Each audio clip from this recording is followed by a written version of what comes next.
Hello and good morning, everyone. Welcome to today's Career Discovery live stream presentation on how undecided students can narrow their options. My name is Amanda Wydula, University and Student Development Coordinator at Bank of North Dakota, and I will be facilitating today's webinar.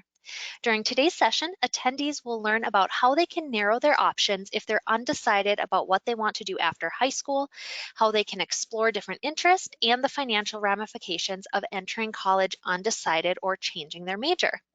Some housekeeping items. In the menu of the webinar, there's a Q&A function that we encourage all of you to use for the questions or comments that you have about today's webinar. We will answer questions throughout the webinar and at the end, so please put them in the Q&A box when you have them. We have two panelists today. Our first is Katie Mayer. She is a native of Dickinson, North Dakota. She earned her bachelor's degree in communication with a public relations and journalism concentration from Monmouth University in West Long Branch, New Jersey. Her master's degree in education with a college student personnel administration concentration from Seton Hall University in South Orange, New Jersey, and is currently pursuing her PhD in leadership in academic advising from Kansas State University in Manhattan, Kansas. Katie joined the University of Mary Student Success Center in October 2012 and currently serves as the Assistant Director where she supervises academic advising, student accessibility services, and career services. In addition, she oversees the university's first-year experience program for freshmen and transfer students, tutoring and writing center services, retention early alert program, academic warning program, university studies degree, and the newly developed exploratory studies program, which I'm sure she'll tell us all about during this webinar. Our second presenter is Judy Hagar. Judy has been the Director of Financial Aid at the University of Jamestown since 2013. Prior to being prodded into financial aid, she worked in admissions for 28 years. Judy is a member of NADASFA, RAMASFA, and NASFA, which are the state, regional, and national financial aid administrators associations. And currently she serves as NADASFA president. Judy is married to Tom Hager, UJ's head baseball coach, and has two adult children.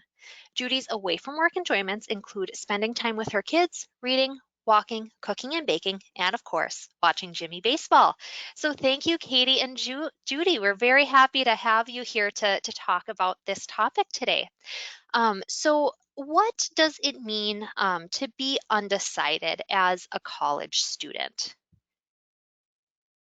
And Katie, you can go first. So I guess there would be two different ways to look at being undecided. So first, I would say are those students who are undecided about what they even want to do after high school.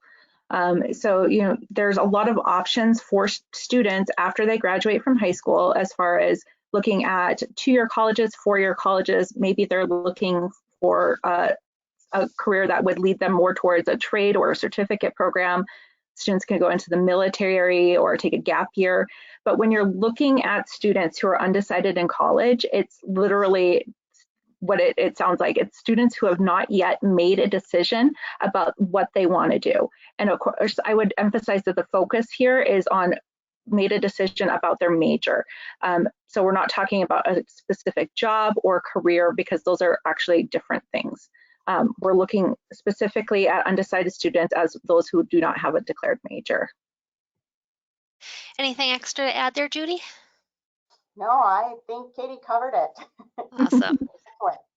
All right. So what are some things that students can do to kind of explore maybe what they excuse me, what they want to do after high school or even within college? And Judy, obviously you have your previous admissions experience to lean on this as well. So do you want to go first? Sure. Well, I think that career services opportunities are available to students at lots of levels. I know many high school guidance counselors can assist students. There's lots of tools that are available, computer programs that are available where students can take interest inventories and find out what careers match up with those interest inventories. Colleges have career resource centers that can assist students with those types of decisions too. Job shadowing is an excellent way to get your feet wet in a career exploration area to see if the things that you're considering are things that students want to do for the rest of their lives. It's really tough for somebody who's 16, 17, 18 years old for them to know what they want to do for the rest of their lives. And I think most students and counselors know that many students change their minds about their careers throughout their education for that career. And that's okay.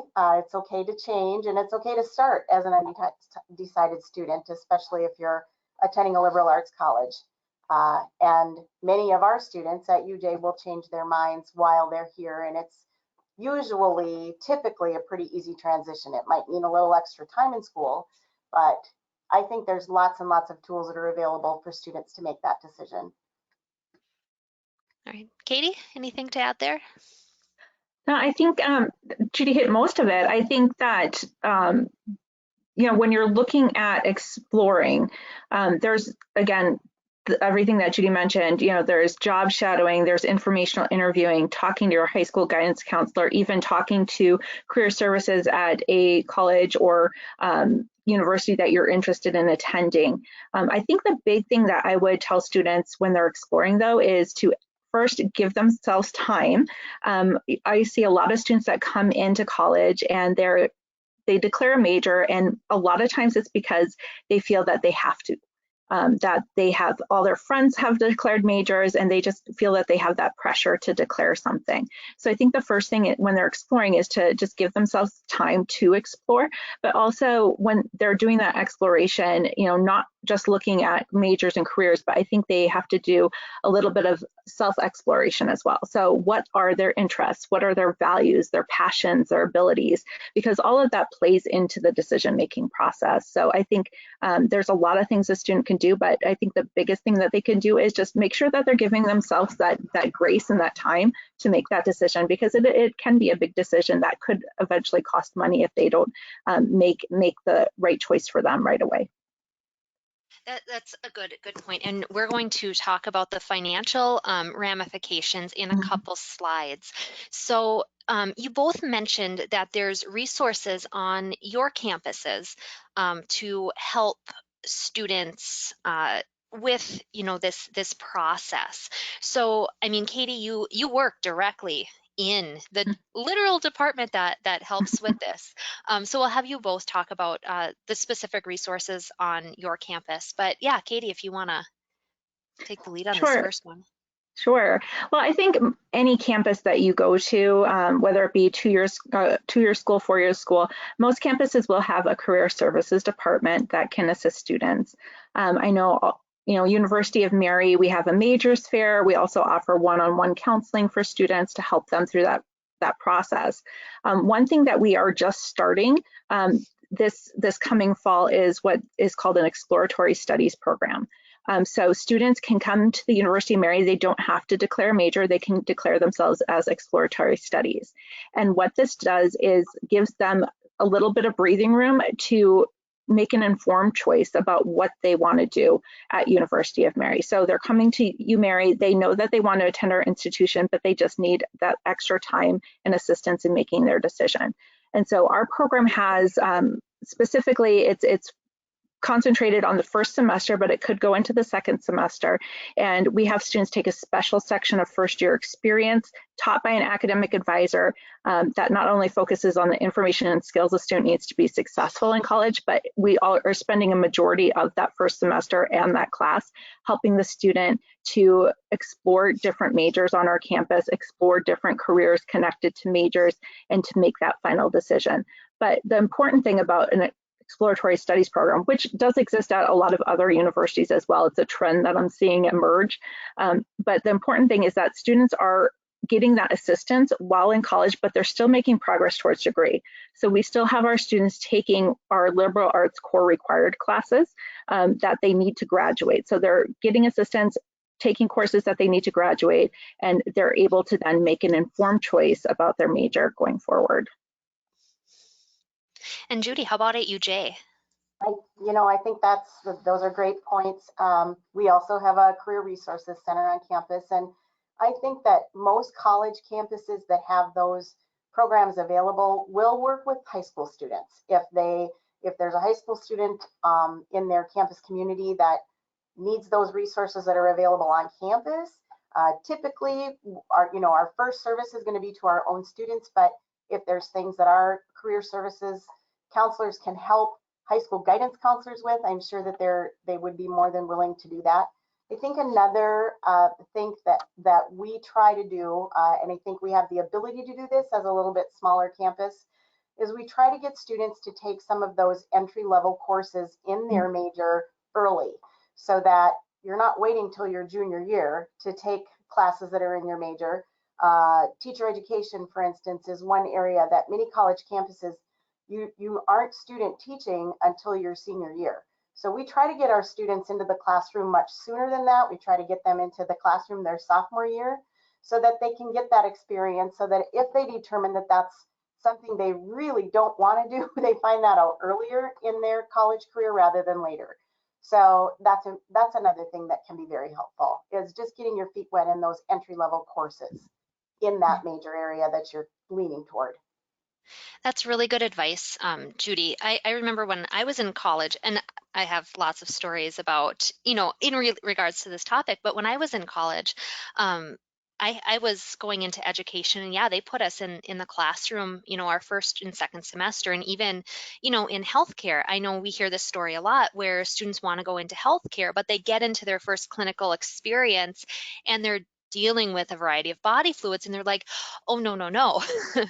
This is not something I want to do. So then, they're that far in their program and they're like, oh no, I need to retool and look at something else. So yeah, getting that experience is super important. So Absolutely. good. When I was in college, I was sure that I wanted to be a journalist, and went to college and took my first journalism class and thought, I don't like this at all. I had to write an obituary and I could not do it. I had to follow a certain format, and I couldn't do it. I thought, nope, this is not for me. I don't want to do this. So I changed my major early. Yeah. And yeah, I mean, you hear stories about that all the time with lots of different majors and lots of different things. Even one of our webinars earlier this spring, even if you are decided, we had a gal who was like, I know I want to work with, oh, I can't remember. I'm just going to say pediatrics. In nursing, or maybe it was neonatal, something like that. And she got into one of her clinical rotations, and she didn't love it like she thought she would. But her next one was working with like geriatric populations and people in like nursing homes, and she just fell in love with it. So sometimes you don't even know what you're going to love when you get into college, but having that variety of experiences really helps. For sure. So Judy, this one is really going to lean on your expertise. What are some of the potential financial consequences of being undecided in college? Because I mean, college debt and the cost of college is a huge conversation. So this is really important for students to think about when they're going in, maybe undecided or changing their major. Sure. Well, I'm going to talk about the obvious thing, but when I'm done, Katie can take over on the quality of life issue too. On doing what you want to do, what you love to do, even if it means it's going to cost you a little of extra money. But obviously, if you change your major in college, or if you start undecided and then declare a major later on, it might mean that you've missed a year of prerequisite coursework or something to that effect. So you'll end up being in college for a longer period of time. It might take you an extra year, an extra semester, an extra couple years, depending upon what you change your major to. So that's the first thing, is not only are you in school for an additional period of time, and if you are taking, for instance, loan funds to cover the cost of your education, then that's an additional year of loan funding. Not only that, it's an additional year of earnings that you'll have lost if you had graduated a year earlier and had started working a year earlier. In addition to that, federal aid from the Department of Education does have aggregate limits. So even grant funds, there's aggregate limit on federal Pell Grant, for instance. Students are allowed to use 600% of a full-time equivalent for a federal Pell Grant. So once you get to that amount of money, then there isn't any additional funding left for that area of funding. Also, federal direct loan funds, there are aggregate limits for those, lifetime limits for those funds as well. So there's some good private loan funding out there, but the more, of course, debt that you take on in college, the more debt you'll have to pay back when you get done with college. So those are all things to consider, all things to think about. Yeah, and I think that, as Judy said, students always have to keep that in mind when they're making a decision about, their major, or maybe they're making a decision about changing their major, is this going to impact my time to graduation and therefore increase the cost and the debt that I may be incurring with that. And sometimes students feel that that's okay. They're looking at, if I want to change my major to something that I'm really wanting to do with my life, if I need to take an extra semester or an extra year to do that, then that is worth it to me to be able to pursue this path. And so it's always something that students have to think about when they're making that decision. Now, if you're entering college undecided, I don't think that it's something that you have to be worried about. It's like right away. It depends on how quickly you make that decision about your major. And I think, we've talked about some important points, getting assistance in making that decision, maybe taking some entry-level courses in that, pursuing your liberal arts core requirements that you're going to have to complete anyway to complete your degree, but just making that progress towards degree and while seeking that help. I think where we see students who are struggling and then incurring more debt is that they're coming into undecided, they're staying undecided, and they're not seeking help in making those decisions, or they're not making informed decisions from the get-go. So maybe they come into college, they're like, nope, I definitely want to be a business major, but then they take a couple business classes, they don't like it, then they're like, well, no, I'm going to just change to this, or I'm going to change, and they don't put a lot of thought or research into the decision-making process. And that's where you see undecided and major changes really starting to cost students more money, is when they're making those quick leaps without making or taking that time that they need to make a good decision about what they are going to be doing. Awesome. So we did have a question/comment come in, and I have a follow-up question for you about this. So the question was with the cost of tuition, do students really have the time to discover what they want to do when they get to college? And, it doesn't matter if you're going to a 2-year, 4-year public-private. College is expensive, no matter what. So do you think that they really have time? And Katie, I think it kind of goes back to making an informed decision and going through the process rather than doing those quick jumps. Any statement on Yeah, that? I do feel that there is some room while in college to make those decisions. And of course, we always see students who come in very, very sure about what they're going to do, who change their minds. So there has to be room in college to make those decisions. And that's why, especially if you're looking at a liberal arts institution, there's a degree is 2 parts, right? It's your liberal arts core requirements and it's your major courses. And so having that room to pursue maybe those things that you're going to have to do to graduate, but still taking some entry-level courses, maybe in some areas you're interested in, it allows students to really take those steps, making progress towards degree in a timely manner. There's also other options, for students that, maybe one semester, maybe they have to take, a larger number of courses.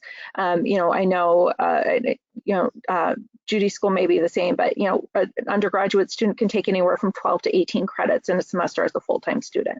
So maybe there's a semester where they're going to have to take 18, or maybe there's a couple semesters where they'll have to take 18 credits to get, that graduation within maybe that 2 or 4 year, whatever they're looking at. But I think the important thing again is that when they're coming to college, that they understand that if they're making these decisions or having doubts, that they really just need to look to see what those resources are on the campus. I think Judy talked about it earlier, that there's a lot of people at a university that are willing to help a student make those decisions, even before they may be one of our students. I know I get calls from guidance counselors, I get calls from students who are thinking about coming to you, Mary, asking questions about, taking dual credits or doing this or that to help them. when they're in college, but even just questions about different majors and things like that. So I think it's about reaching out to your resources when you know that maybe you need to make a decision, or maybe you're struggling to make a decision. That really makes that difference. Anything there, Judy? I just think we all have 24 hours in a day, and what we make time for are the things that are important to us and the things that we need to make time for. So if it's something that's important enough, you're gonna find a way. They're gonna find a way. So my follow-up question, this was not a question that came in. It's something that I actually saw a news article today, one of the local news sources put out in Bismarck. They were talking about gap years. What Tell me about some of the pros and cons of gap years that maybe you've seen, or some of the things that students should consider in the event that they decide to take a gap year. And I know I'm just like tossing this one on you, and whoever can go first on this one. I think if that's what's right for the student, no matter what the reason is, we had some students who stopped out of UJ because of COVID, or because they had a family member that they needed to care for. We've had students who have been involved in a basic training program with the military and needed to take time off for that. We've had international students who have had to go home to do a year in their country's military system. So I think if that's what's right for the student, I think that they need to do that. There isn't that the biggest consideration would be if a student, from my world, from the financial aid world, is if a student has taken federal direct loans, then their grace period is going to begin. And you only get one grace period. So if you're out of school, if you become less than a half-time student and you're out of school for an extended period of time, that grace period is going to begin. So if you use 3 months of your grace period and you don't re-enroll, and you come back and then graduate or exit at a later date, then you get 3 more months of a grace period. It doesn't start over. You don't get another 6 months. So that's something to keep in mind, to just prepare for that mentally, so that you know when repayment's going to begin. But we have lots of students that leave for, I wouldn't say lots, there's not lots. We have some students who have had to leave for a while and then return, and their aid is typically reinstated.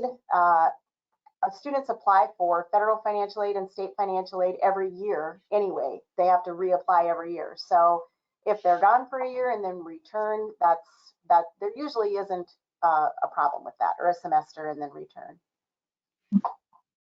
And I would say similar at University of Mary to what Judy just described, where you have students who may need to stop out and take a gap for various reasons. And I think, again, it's important when a student is facing that to check in with their advisor, check in with their financial aid department, and know what those guidelines are for how long they can be out. I think also there's also what's called a gap year between high school and college as well, that we're actually getting a lot of students in that have taken a gap year. Of course, University of Mary, we're getting a lot of students who have done ministry work or some sort of volunteerism in between. This year, we're seeing a lot of students who did take a gap because of COVID in between high school and college. And so I think, again, it's going back to what does that student feel that they need? And sometimes they do need that extra time and perspective to make a decision about what they want to do after high school, what they want to do as far as a major and then later a career. And so sometimes those experiences that happen in that gap year, I see students that come to college after that, and they have such a different focus. Like they're just keyed right in, and they know exactly what they want to do. And sometimes students need that. And so I think as far as gap years go between high school and college, is it something that the student wants to do? Is it something that they need to do? I think that's perfectly fine. Everyone graduate, if you're looking at a college degree, they do it in your own time, right? So we have some students who take advantage of University of Mary has our year-round campus program where they can get their bachelor's degree in 2.6. So they're basically going straight through, 3 semesters in a row each year. There are students who take 4 years. Some students take a gap year, so maybe they'll take 5 years. Some students, maybe they'll start and then maybe they'll take several years off and then they have to come back later in life. You have adult learners as well. I mean, everyone, I think the big thing to think about when you're talking about earning a college degree is, how are you going to do that that's going to work the best for you? And sometimes it takes some people longer than others. But again, it's going back to that quality of life, and what are those things that you need to do, or those things that you want to do, and how can you make all that work? Absolutely. And Katie, you mentioned those students who take that gap year in between high school and Mhm. college. Coming back in their experiences are really what shape the remainder of their college career. And I think that's a really, really important distinction, that if students do take a year off after high school before starting their college career, that they do have experiences and do something really constructive that is going to form what they want to do in college. So I think we hear the trope a lot, sitting in your parents' basement playing video games. We want to make sure that that doesn't happen, right? We want to make sure that students are, like, if students are deciding to take that gap year, that they're, maybe working, or they're doing some volunteerism, some travel, or just something that helps them go into their first year of college with more focus, like you mentioned. So, okay, so let's see. All right, so our next question, and we do have an attendee question, which we will get to in just a second, but what should students know about changing their major? And this one here is and I think we touched on it, especially the financial and all of that. But I was actually one of these students who changed their major in college, and Katie knows this story, and all of you are probably going to be like, oh, when you hear it, but I went to a school very similar to UJNU Mary, out of state, and I was adamant I was going to be a music teacher. I wanted to teach middle school band, and that's what I wanted to do. Middle school students they're just great. But I got to my senior year of college, and that's when I changed my major. I decided I didn't want to do it. But luckily, I had an amazing academic and advisor in my major who helped me figure out what I could still graduate with in the same amount of time. So thankfully, I didn't have to take any extra time. Now, my degree is kind of weird. It's a liberal arts with a couple different concentrations, but moral of the story, I got out, I got that piece of paper, and I started doing a working wage. So is there anything that you didn't mention already that students should know about changing their major? I would say first, the one thing I would tell anybody about changing their major is that it's normal. I've seen statistics range from like 60 to 80% of students will change their major in some way, shape, or form. We are already undergoing student registration for our fall semester at University of Mary, and I've had students who they fill out their advising form saying they're one major, and then they show up 2 weeks later and they're a totally different major. So they've changed their major already before even starting at our institution. And so I think it's more common than people let on.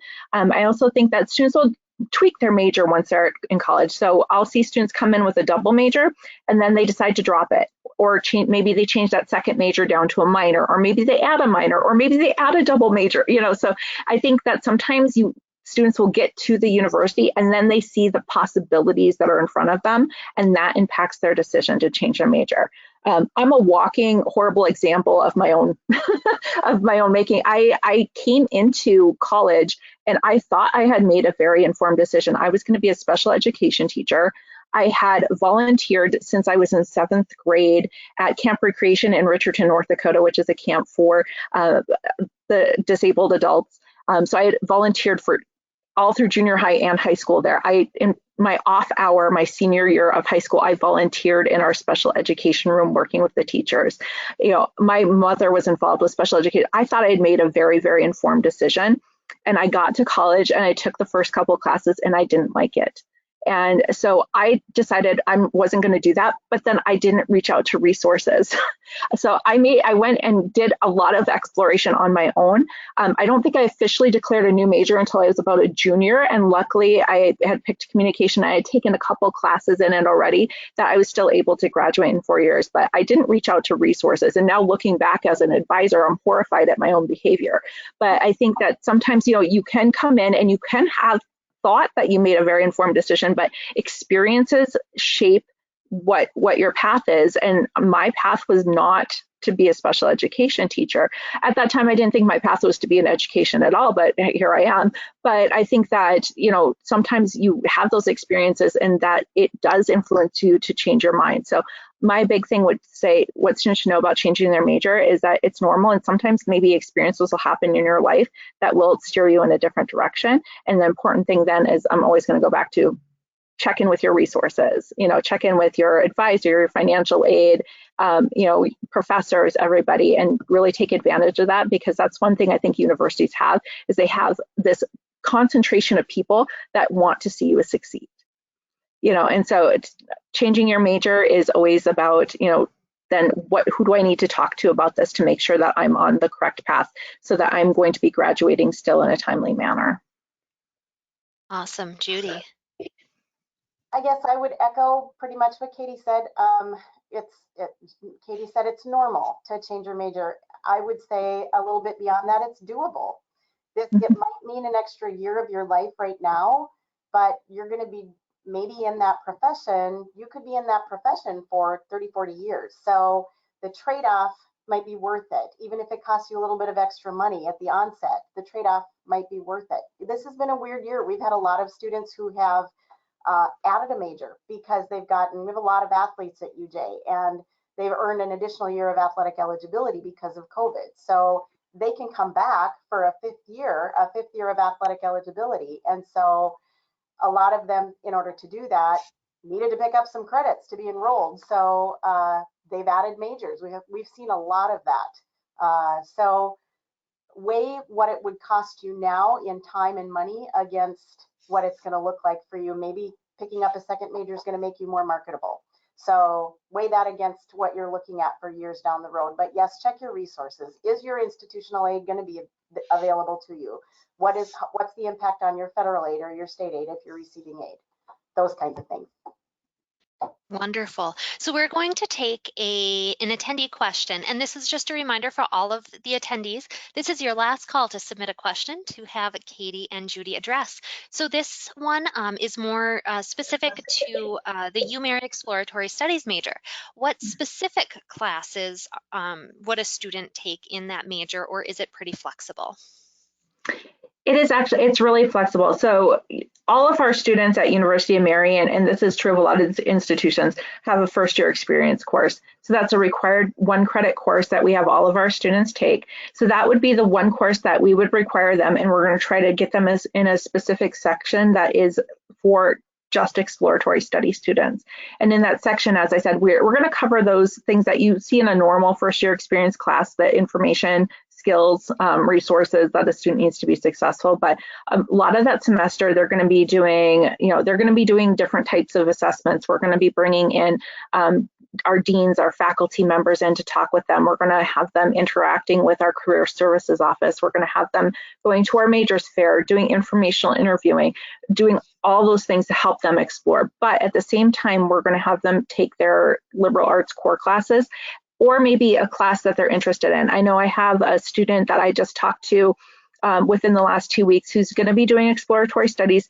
They're debating between 4 different majors, and they're all a little bit different. But what we did was we looked at all 4 and said, hey, all 4 of these majors have general psychology in common. So we're going to have you take general psychology, and then we're going to have you explore these different options more. But then in addition to that psychology and that first year experience class, we're going to have you take our liberal arts core classes. And again, that's where the flexibility comes in, because a lot of institutions you're looking at, college composition, oral communication, math, science, global studies. University of Mary has theology, philosophy courses, computer courses, art courses. So, we'd have students take a combination of those. So then again, they're still making that progress towards degree.